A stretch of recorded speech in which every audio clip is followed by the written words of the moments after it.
just want to bring the children of Africa home, because we understand the diaspora are Africa's true gold.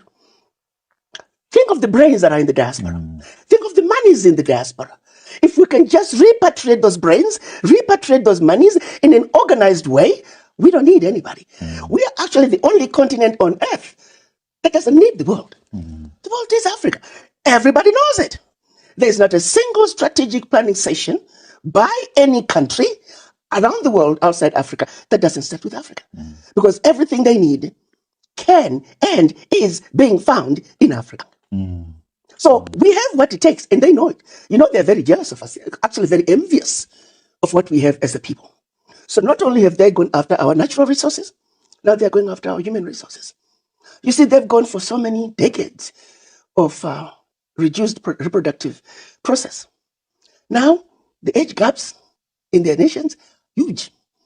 What's up, guys? Welcome back to my YouTube channel once again. My name is Dash Lifestyle. Kindly for watching me for the first time, remember to subscribe, like, share, and also comment. So guys, in today's video, I want us to watch this video from our African leaders. They are calling our Black Americans and our Black people in the Caribbean here at home. They want the Black people in the diaspora to return here in Africa. For a very long time, we know that our Black Americans and our Black people in the Caribbean, they have been wanting to come back here in Africa, but they don't know exactly if Africa it is ready to receive them. So in this video, we are going to see our African leaders calling them to be back at home, and also they are highlighting some of the challenges and the struggle that our Black Americans and our Black people in the Caribbean they are going through. So kindly guys, watch this video till the end, then I'll be back with more comment. All right, thank you. I'm still going to stay with you on one more point before we are going to have a continuation of our interaction more informally on the issue of the diaspora. What is the role of the diaspora to Africa's future, and vice versa, Africa's role in the diasporan future? A very important question. The issue of brain drain goes to the core of who the diaspora are and what the diaspora mean to the continent. So to understand the diaspora and their significance in the history of Africa, to understand the diaspora in the history of us as Africans in the diaspora, you must understand the brain drain. The brain drain out of Africa started over 400 years ago, when the children of Africa were taken out of Africa as slaves. Remember, and I like to let everybody understand, descendants of the formerly enslaved, you are a product of what Africa, the best that Africa had. They took the best and the fittest out of Africa. They took the best that they felt could stand the long journey transatlantic. They took the best that they knew would survive on the plantations. So I want descendants of the formerly enslaved to know that don't you ever let anybody make you feel inferior. You are the creme de la creme of Africa. You are descendants of the creme de la creme of Africa. Stand up tall and let everybody know that. That brain started back then, followed by more recent immigrants who came in search of, who left Africa in search of greener pastures, running away from wars and famine. The end result is the intellectual capacity that Africa needs. Most of it, if not more than half of it, is in the diaspora. The reality is, as we speak, Africa does not have enough intellectual capacity, enough expertise to build the Africa that we want. It is precisely because of that reason that the heads of states are looking to the Chinese, the Europeans, and anybody else that wants to come to Africa, because we are in the diaspora. To bring things home, you take, for example, people talk about healthcare in Africa. There are more Ghanaian doctors in New York City than in the entire country of Ghana. How then do we improve healthcare in Ghana if the doctors are not there? President Nana Addo, he thought by building new hospitals and renovating new ones, that was how he was going to improve healthcare. To his surprise, half of those hospitals are sitting empty, not because there are no patients, but because there are no doctors. The same is true in every African country. The same is true in every sector, engineering, education. The diaspora are needed in order for us to build the Africa that we want. allow me to point out and highlight that in this particular moment, this year, as we go into 2021, the implementation of the African Continental Free Trade Area is going to begin. What is the African Continental Free Trade Area? It is a decision that was agreed upon by the African heads of states in 2018. It is a decision that has begun the process of finishing the unfinished business, which was started by our Pan-African fathers when they met in Addis Ababa, Ethiopia in 1963, when they ended up with a compromise decision, which they called the Organization of African Unity. The whole purpose of that mission of the meeting was to undo the damage that was done by the Berlin Conference. But unfortunately, they were not able to reach a consensus. Africa was intentionally divided into the tiny little countries that we are today for the purposes of disrupting economic development. If countries cannot trade with each other as neighbors, you cannot grow your economies. So yes, the Berlin Conference was about disrupting economic development. Finally, the African Continental Free Trade Area is getting ready to remove the boundaries that have kept the African countries from trading with each other. What does that mean? That means now you can register your company in one country and spread like wildfire throughout the continent. That means the Chinese, realizing that it's now easier to do business in Africa, they're getting ready to quadruple their presence in an Africa that is easy to do business. The Europeans, they're getting ready to quadruple their presence in Africa. The exploitation is getting ready to be of Africa is getting ready to be taken to another level by those who have exploited us for centuries. Here is the reality, my brothers and sisters. It is important that every diaspora understands the African Continental Free Trade Area. Google it, understand it. The reality is there's a void in Africa. It is a void that is to be filled by the African diaspora if we are going to build the Africa that we want. Remember, the Europeans for centuries have built the Africa that they wanted, the Africa that benefited them to our detriment. This void is there. It is waiting for us to fill it. It's waiting for us to be on the driver's seat. Because beginning next year, we're going to be talking about a continental development agenda for Africa. No more shall we talk about how much wheat does Nigeria need, but rather how much wheat do 1.27 billion people in Africa need? How do we build the Cape to Cairo highway? How do we build the Senegal to Djibouti highway and everything in between? We are talking about developing a continent. We're talking about meeting the needs of 1.27 billion people in a collective way. Here is where we are going to fall short. While the others are ready to jump in and take over your Africa, your inheritance, the diaspora don't even know about the African Continental Free Trade Area, let alone even think about organizing in order to take over what belongs to you. So the role of the diaspora is to understand what is going on in Africa, to understand that this is now an opportunity for Black people to build generational wealth, to earn and build economic liberation, an opportunity that has been denied all Black people on the continent and outside the continent.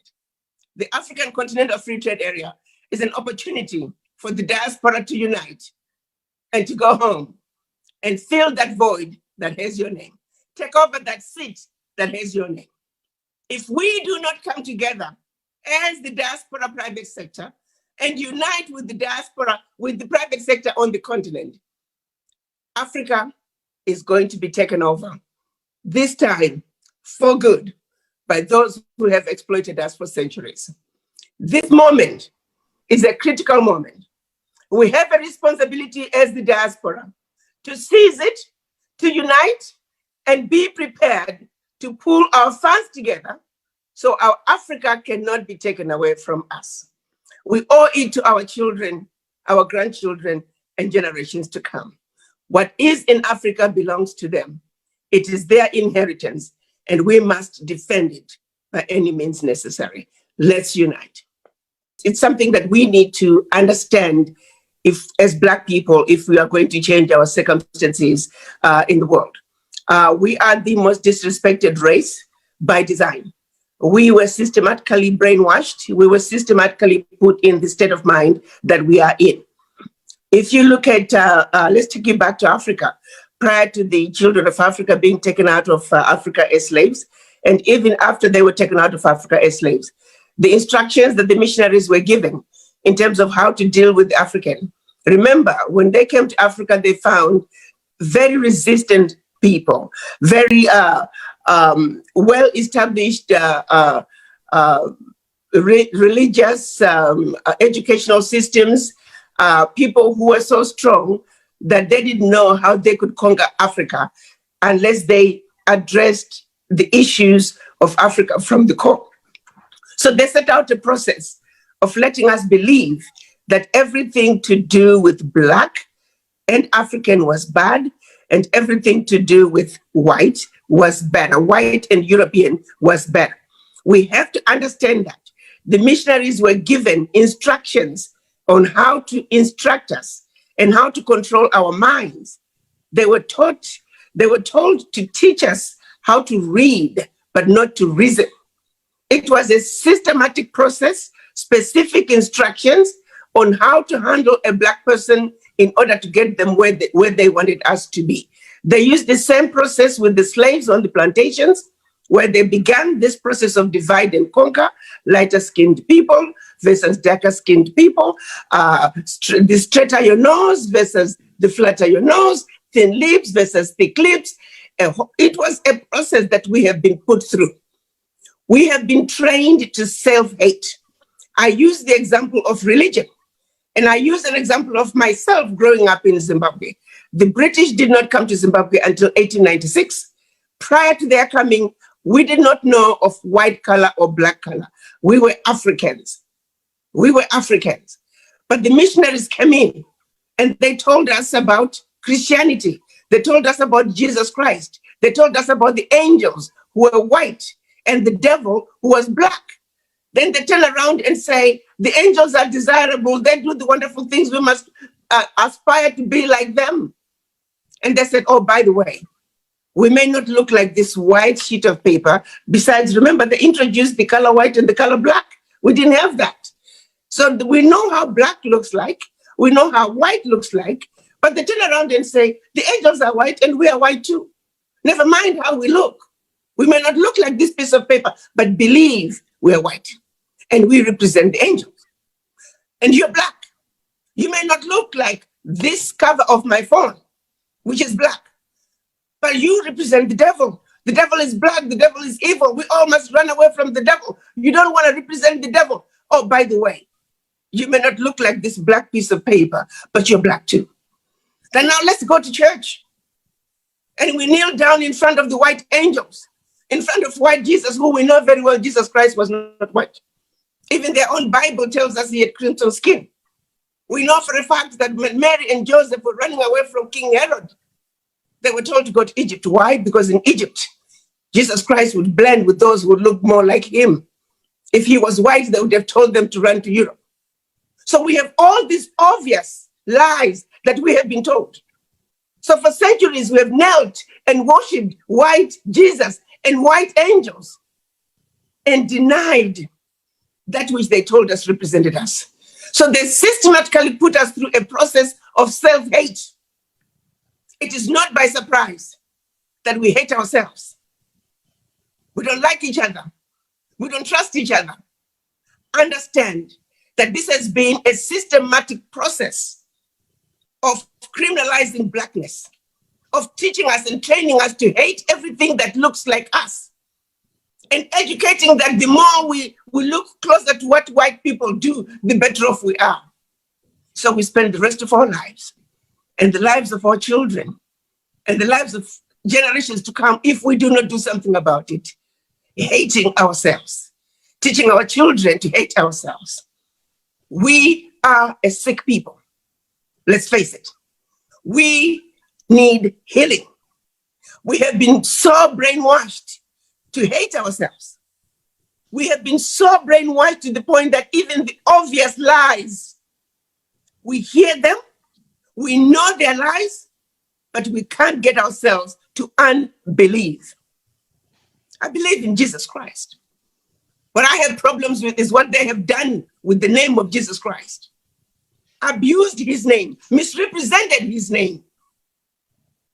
Religion, they have used it as an instrument to brainwash us. I believe in the religion. It is how it is taught to us and presented to us. It is distorted. It is no longer the truth that the Bible speaks of. But we know better. Because when we are lied to, we know it. Why do we find it so difficult to denounce those lies? The lies that Martin Luther King spoke about. We know we do some of the dumbest things. A black man opens a shop in a black neighborhood, and the minute a Chinaman opens a shop next door to them, we black people, we stop patronizing a black man and we run to the Chinaman. It's the case of the white man's ice is colder. How sick can we be? How dumb can we be?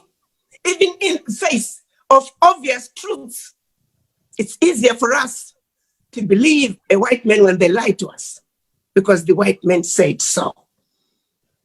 The question is, how long will it take us to understand that those are lies that we have been told, that we have been programmed to hate ourselves? Understand your history. That will begin the process of healing. Understand what has been done to you. Understand that you're riding somebody else's train, going in somebody else's direction towards their own destination. Your train is in the next track. It should be going in the opposite direction. That is where your destiny is. Understand that you are the father of humanity. Understand, as a black woman, you are the mother of humanity. You gave birth to the first human being. Understand that before they were, you were. So as the father and mother of humanity, why do you accept the lies? Why do you allow those you gave birth to, those whose sheer existence depends on you, to abuse you? Understand your history. Understand where you have been. Stand on the tallest mountain and let the world know the facts that they themselves have uncovered. They went to Europe, looking for the origins of humanity. They couldn't find it there. They went everywhere around the world looking for the origins of humanity. They couldn't find it until they came to our Africa. So stand on top of the tallest mountain and proclaim to the world who you are. But that starts with your understanding of your history.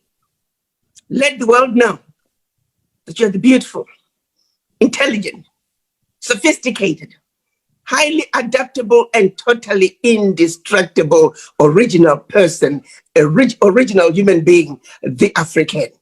So yes, it was a long answer, but you needed to hear it from the beginning. It starts, it stays, and it ends with your understanding of your history. Know your history, know where you have been, and understand and accept first and foremost that we are a wounded people and we need healing. And that healing begins with one having a serious conversation with the image in the mirror.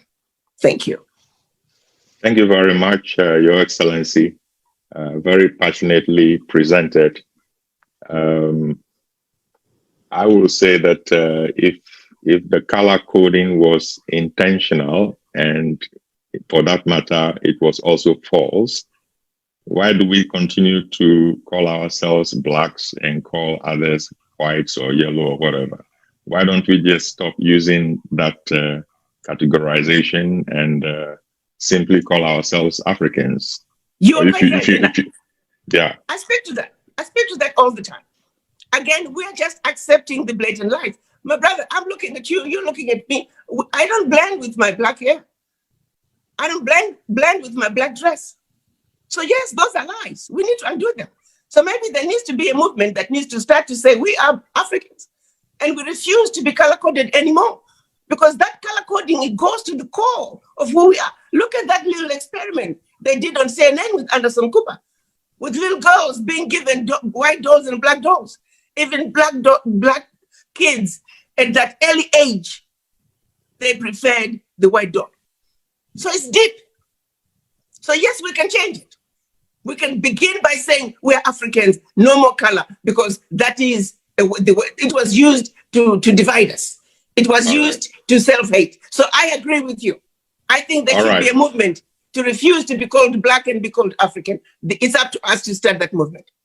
African diaspora are all people of African descent living outside Africa. The 55 African heads of states understand very clearly that in order for Africa to take its rightful place on the world stage, in order for sustainable development to come to Africa, the African diaspora must be front and center of that conversation. So it is precisely why I'm here to have a conversation with you all, my fellow brothers and sisters, sons and daughters.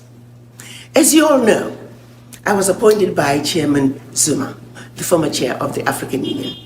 And currently, our new chair is His Excellency Musa Faki Mahamat. He took office 2 years ago. Both of them are also very clear about the need for the African diaspora to participate in the development of Africa. Madam Zuma, on my last conversation with her, she jokingly said, you know, my sister, the African diaspora are a very diverse population. Unfortunately, children of Africa who don't really get along, who don't understand each other, who don't like each other sometimes. But be it as it may, she did have hope that if we continue to engage each other, if we continue to understand each other, maybe, just maybe, we would see enough reason to come together, put aside our differences, and speak with one voice, one continent, one Africa. So that is why I am here. And in order for us to begin to understand each other, in order for us to begin to engage each other in a meaningful conversation, first we must ask ourselves the question, how did we get here? How did Africa end up where Africa is? Allow me to take you to 1884, Berlin Conference. From November of 1884 to February of 1885, our colonizers met to discuss how to make sure that Africa and its children are forever defeated and dominated. Prior to 1884, they were going into Africa in a very haphazard way. They started stealing from each other what they had stolen from the Africans. They were getting ready to have a European war on the African soil. The then Chancellor of Germany, Bismarck, realizing that what was getting ready to happen, called in his sidekick, then King of Belgium, Leopold, and said, we are getting ready to have a problem. Could we please call all the colonizers to come and meet in Berlin, Germany? Let's discuss, let's organize ourselves to see to it that we can effectively loot from the Africans. So it is they met between November of 1884 and 1885 precisely to make sure Africa and its children are forever defeated and dominated. The way they did it is by chopping Africa up into the tiny little economies that we see today. Countries like Burundi, Togo, Djibouti, Central African Republic, Malawi, Mozambique, the list goes on. Pretty much all the African countries that you see today. That was by design. That was to see to it that Africa was forever defeated. That these small economies are economies that cannot survive on their own, or should they survive, they are easy to destabilize at the push of a button. That was 124 years ago. Fast forward 2019, nothing has changed. The jokes say, when they were strategizing and breaking up Africa and drawing these arbitrary boundaries, a husband and wife who were in bed in Malawi, by the time they woke up, the husband was in Zambia and the wife was in Malawi. That's how arbitrary the divisions were. Picture yourself driving from Zambia.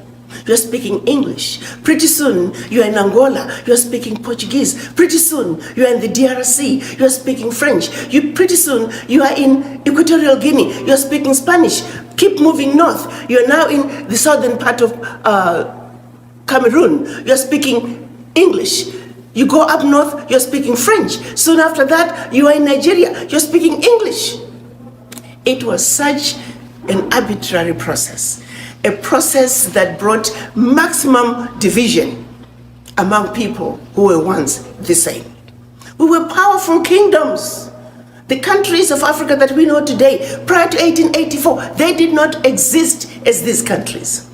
The countries that we are today are a creation of the colonizers to see to it that we are forever defeated and dominated. To them I say colonizers, mission accomplished, because Berlin Conference remains alive and well. Now, let's assume this world is a boxing game. Even the rules of the game, no. Heavyweights belong to the heavyweights. Middleweights belong to the middleweights. Lightweights belong to the lightweights. You don't take a lightweight boxer or a wannabe boxer and throw them in the same ring with the heavyweight. Well, African countries are not even lightweight boxers. They are wannabe boxers who are being put in the same boxing ring with heavyweights. You see, you got to understand that Burundi has the same sovereignty as China. Central African Republic has the same sovereignty as India. So when it comes to negotiating country to country, little Djibouti will stand next to China. Little Burundi will stand next to India. And when China beats up Djibouti, the world says, Djibouti, what's wrong with you? Why aren't you able to take care of your people? Such a small economy. Its population is growing, but its land mass is not. Djibouti can only do so much. The small economies can only do so much. And even those that have tried to survive, they are so easy to stabilize. Before you know it, there's conflict in those countries.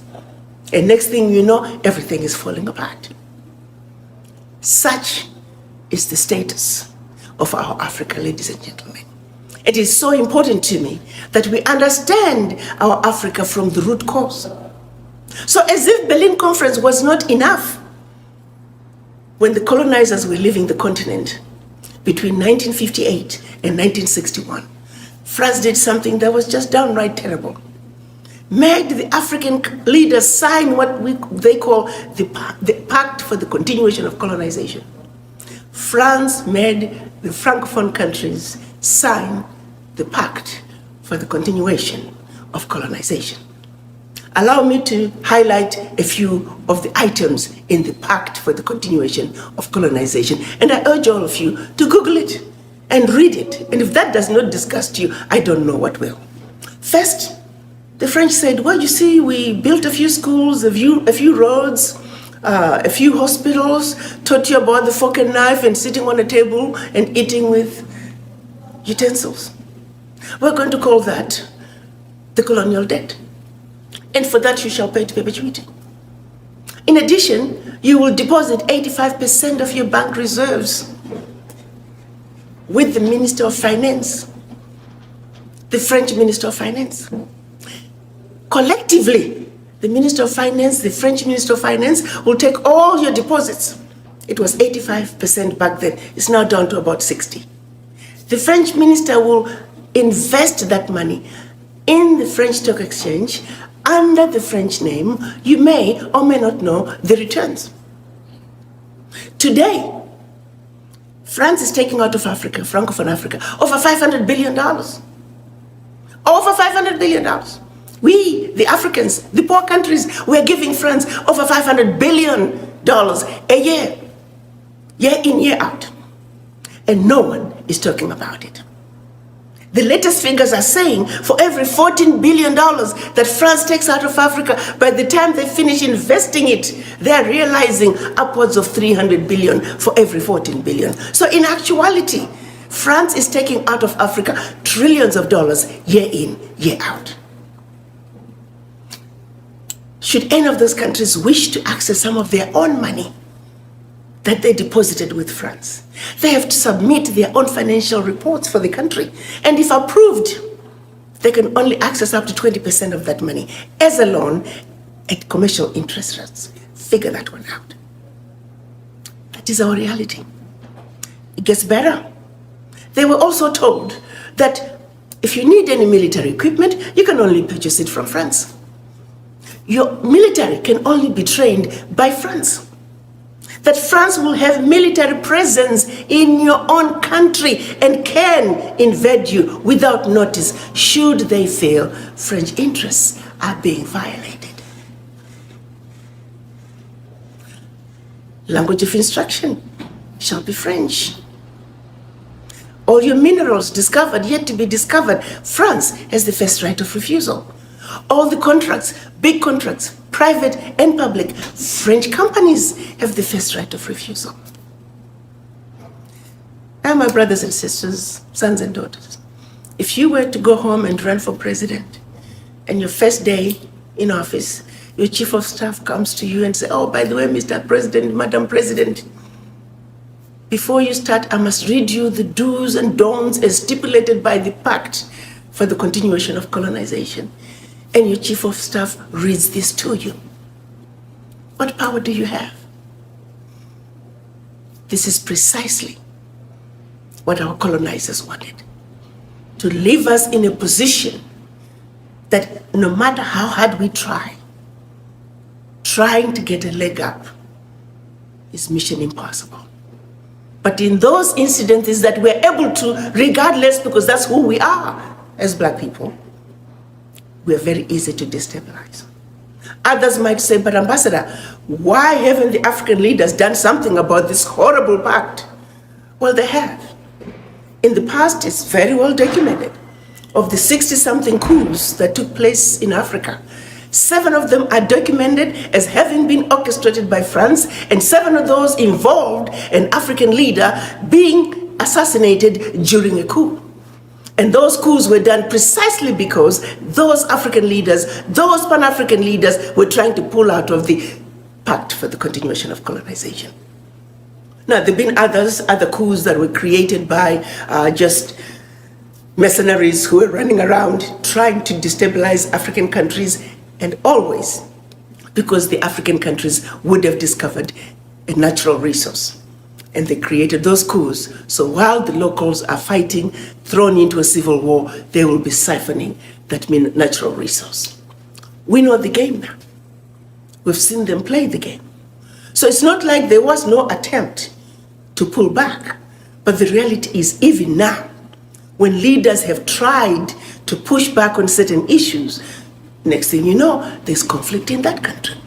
And who are they using for the conflict? Us. The people who are going to be toy-toying on the streets, it's us, the Africans. And we are going on the streets fighting somebody else's war because we simply do not know. Let me bring it home, for example. If, let's say, a Francophone African leader decides to pull out of the pact, by the way, they also print the money, the CFA. They print the CFA for all the Francophone African countries. France no longer even use the CFA, but they print it gladly for the African countries. France is using the euro. So if a leader starts wanting to be too smart, all they have to do is stop printing the money. And next thing you know, the locals are getting their paychecks, they're going to the bank, they line up, there is no physical cash. It's that easy to destabilize Africa.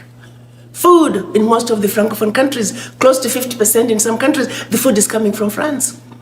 If you start acting like you're too smart, they simply stop sending food. And before you know it, the shelves are empty.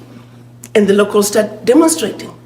And they'll be demonstrating and blaming the president. I am not saying our African presidents don't have any blames. Nobody's without blame. No country is perfect. No leader is perfect. I get that.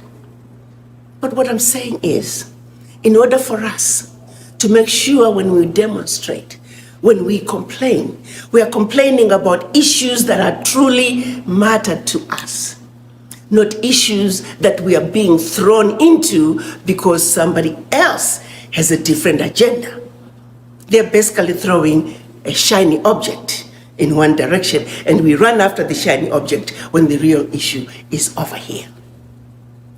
So what I'm talking about is like Africa is like a tree. The problems of Africa, such as youth unemployment, poverty, disease, starvation, Those are the leaves on a tree. They're drying up. Today, this country has the problem. Tomorrow is that country. Tomorrow is... Those are the issues. They're leaves. They're going to come and go. The branches, they're going to die, but they'll come back season after another. But until you address the issues of the root, this tree will always be a problem. For Africa, the root has to do with the Berlin Conference. We must be clear that the Berlin Conference is alive and well. A decision that was made 124 years ago remains alive and well today. In addition, after the Berlin Conference, they did something just as deplorable. They set out to let the Africans believe everything African was bad and everything European was better and more desirable. That's the rule of divide and conquer. That's the legacy of colonization. Have you ever wondered why, when you try to go home at the airport, if you travel with our brothers and sisters who happen to be Caucasian, they get better treatment by our own people? I was trying to go through the airport, I won't mention which country, in Africa. I called the porter 3 times. The man would come and hang around. The minute I look another way, he's gone. I later found out from one of the porters that, we are looking for the white people because they pay more. My own people are discriminating against me. Thanks to the Berlin Conference. Thanks to the legacy of colonization. Thanks to the rule of divide and conquer. Those are some of our realities. How do you address that? We must understand it. We must realize on an individual basis that we are suffering from this affliction. This affliction that is called the legacy of colonization and the legacy of slavery. Because for true healing to take place, for sustainability to take place, it has to start with the conversation with the image in the mirror. So when it's all said and done, our understanding of what is really going on in Africa, what is really making Africa end up where Africa is where we need to begin. So for today, I ask you to understand the Berlin Conference and its relevance to you today. Its relevance in your family today. Its relevance to your country and to your continent and to the world wherever black people are. So we got 2 issues: the legacy of slavery, the legacy of colonizations, 2 demons that we must fight, 2 afflictions that we must accept that we suffer from, and let's make every effort to defeat those demons within us in order for us to truly represent our Africa with full understanding of the issues. So as we look for a solution, our minds are clear and our minds are in the right place. Allow me to take a moment to then take you to 1963. Our Pan-African leaders realizing that in order for Africa to move forward, Africa must speak with one voice, one continent, one country, one heart, one mind, one soul. So they met in Addis Ababa in 1963, and they created the OAU, Organization of African Unity. It was an attempt to regroup and undo the boundaries that were imposed upon us. Unfortunately, when they went to Addis Ababa, they were still divided. We had the Casablanca group who were Pan-Africanists who says African Union now, Africa for the Africans. But unfortunately, there were only 7 of them. Ghana, Guinea, Mali, Egypt, Morocco, Algeria, and Tunisia. And the rest of the African countries were the nationalists. They were the Monrovia group. They said, no, let's go slow. They won. We often say, when the Pan-Africanists lost in 1963, Africa lost. 55 years later, we're still going slow. All is not lost, however. Last year, 2018, our leaders came together in Kigali. They agreed on a decision which is now called the African Continental Free Trade Area. This agreement, they are saying we must speak with one voice. We must negotiate with one voice as a bloc, as one Africa, because as Africa, we are a heavyweight and we belong with heavyweight boxers. We belong with the big boys. There's parity there. This is how we begin to destroy the Berlin Conference. And of the 52 heads of states who have signed on to this, we only need 22 ratifications. I'm glad to tell you today that we're sitting at 21 ratifications. We have only one more ratification for the African Continental Free Trade Area to become the law of the continent, and implementation is expected to begin in June of 2019. Now that's how we destroy the Berlin Conference. In addition, they also signed in March of last year the protocols for the free movement of people, where they are saying unanimously, the African heads of states, the children of Africa must live and work wherever they choose. That too is in the process of being ratified. Over 30 heads of states have signed, and I believe we are sitting at about 3 or 4 ratifications. Already, regionally, the leaders are loosening the requirements to get into their countries. A lot of countries now are visa on arrival. There's a lot of good news coming out of your Africa. And I'm here to share with you that we must be part of that change. We must be part of that vibrancy that is Africa. You see, everybody else around the world is strategizing on how to take advantage of this new Africa whose doors are swinging wide open. The only people who are not strategizing to move into your Africa and claim what is rightfully yours are us black people. Why can't we be like the rest of the other diaspora in this world? Ask for the voices of Indian diaspora, loud and clear. Chinese diaspora, loud and clear. Irish diaspora, loud and clear. Mexicans, Jews. But when you ask for the voices of the black people, you might as well go to the graveyard. We are missing in action. This is where we are not only failing ourselves, our children, our grandchildren, and generations to come. We have got to change this. We have got to come together just like other ethnic groups and speak with one voice. We must realize that our sheer survival depends on us coming together and speaking with one voice as, like I would like to say, the beautiful, intelligent, sophisticated, highly adaptable, and totally indestructible Mother Africa's children. You see, we as Africans, as the origin of humanity, the continent, the inheritors of the continent with everything and anything the world needs, we have every reason to stand on top of the highest mountain and proclaim to the world who we are, the indestructible children of Africa. Mother Africa is calling. I have no doubt in my mind that all of you, after having had a serious conversation with the image in the mirror, you are going to come together and with a united voice and in a resounding way, you shall let the world know that the children of Africa are going home. Let's sing the best melody the world has ever heard as we come together, not as 55 African countries, not as 1.27 billion Africans on the continent, not as 400 million blacks around the globe, but as children of one Mother Africa, singing in unison that beautiful melody as we waltz our way across the Atlantic back home to Africa.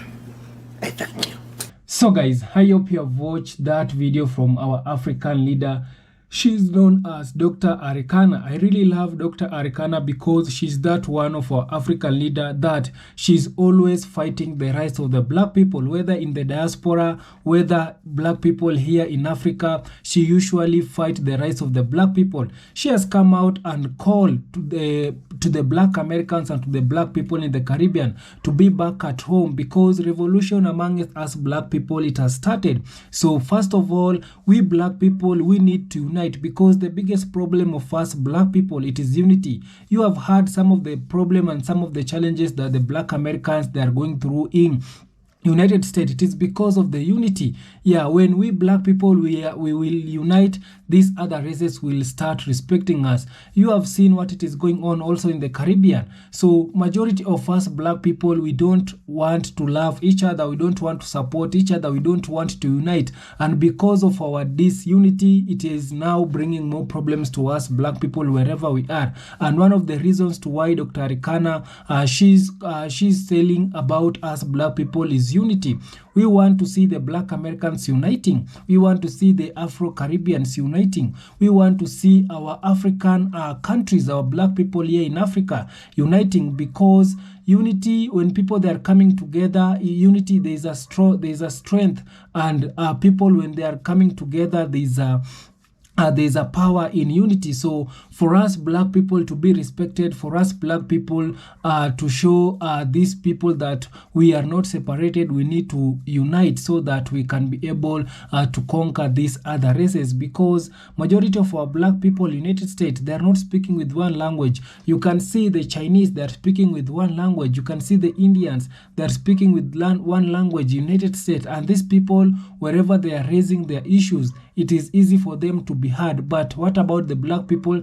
The black people, when they are raising their issues in United States, they cannot be heard, simply because those people, these other races, they know that black people, they are not uniting. So there's no need of us listening to the black people. And that is one of the challenges and the problems that we black people, we are having. And the same way here in Africa, you will find out that most of us African people, most of us black people, we love to shop in other races store. For example, we black people, we are known to shop in Chinese store. We black people, we are known in shopping in Indian store, leaving our black store, our fellow black brother store. So we love to support these other races than our own race, and that is one of the problem also that we black people we are having. So we need to change that, and our African leaders, they are calling us black people to start supporting each other, to start giving the priorities, the first priorities to our fellow black people, because we black people, we love to respect these other races than our own race. Yeah, you will see that when the black Americans, they are coming in Africa, majority of us black people, we don't respect them so much. But when a white person, he or she has visited here in Africa, we love to respect them so much. We usually give them first priority than our fellow black people. So we need to change that, because these people in their country, they are not treating us as the way we are treating them when they are visiting our black countries. So if these people, they are treating us bad in their country, also for us black people, we need to treat them also the way they are treating us in their country. So we black people, we need to change our behavior. We need to remove this colonization mentality that we are still having up today, because our leaders also, they need to come out and also to receive our black people in the diaspora, because our black people, they really want to come back here in Africa. And the first thing that they need to see about Africa, it is uniting. Yeah, because we can see in some countries in the Caribbean, we are having a lot of our black people in the Caribbean, and some of the Caribbean musicians, they have been always singing about African unite. These people, they always talk about what it is happening in Africa. So these people, before coming to Africa, they want us Africa to unite so that they can come back here home and feel safe here in home. So majority of our brothers and sisters in the diaspora, they usually tell us African to unite. We need to see African uniting. We need to see African becoming borderless. We need to see African using one currency, because in Africa, the only challenges that we have, why is it we are using different currencies in our African country, while in these people in their country, they are using one currency, like United States, these people, they are using their dollars. Yeah, but here in Africa, we are using so many different countries. I want to see African country using one currency. I want to see African country becoming borderless to our brothers and sisters in the diaspora. I want to see majority of our African people, if they want to visit here in Africa, there's no need of them having a visa, because Africa, it is the motherland of the black people. Our black people, wherever they are, if they want to visit here Africa, there's no need of them having a visa to come in our African country. Those are some of the things that us black people we need to change so that we can be able to receive our brothers and sisters very well, because majority of our brothers and sisters also, they really want to get out of this Western country. There's so much things that it is happening in the Western country that it is making our black people to want to just to get out of this Western country and to be back here home. But they feel like if they will be back here at home, it is not safe for them. So we also need to make our African environment to be able to be very good for the our brothers and sisters who they are in the diaspora. So our African leader, Dr. Arikana, she has called among all the black people, all the diaspora black people, to return home to build our country.